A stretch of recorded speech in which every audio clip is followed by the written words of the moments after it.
পবিত্র রমজানে সবাই যখন পরিবারসহ বাহারি ইফতারি আয়োজন করছে, তখন হাহাকার চলছে শহীদ মিলন হাওলাদারের বাড়িতে। ইফতারি কিনতে ৫০০ টাকার জন্য ছোটাছুটি করছে এদিক সেদিক, কিন্তু সহযোগিতার হাত বাড়িয়ে দিচ্ছে না কেউই। বৈষম্যবিরোধী ছাত্র আন্দোলনে গত ২১ জুলাই ঢাকা চট্টগ্রাম রোড খানকাম মসজিদের সামনে গুলিবিদ্ধ হয়ে মারা যান মিলন হাওলাদার।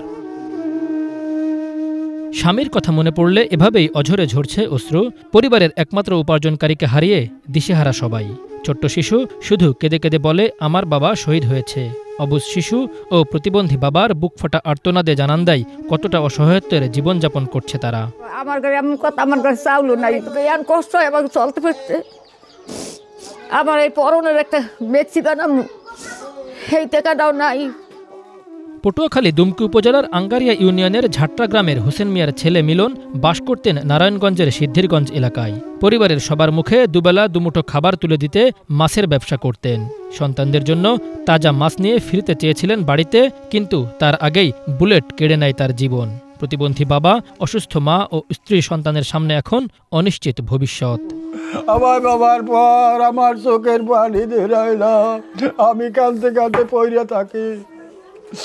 আসল মানুষ কেউ আমার জিগাইল, ওরে বাবা, বাবার কথা বলে আমি দলিয়ে আমার থাকিল। ২০১০ সালে মিলনের সাথে শাহনাজের পারিবারিকভাবে বিবাহ হয়। স্ত্রী শাহনাজ দুটি সন্তান আর শ্বশুর শাশুড়ির মুখে দুমুঠো অন্ন জোগাতে সকলের সহযোগিতা ও কর্মসংস্থানের সুযোগ চেয়েছেন।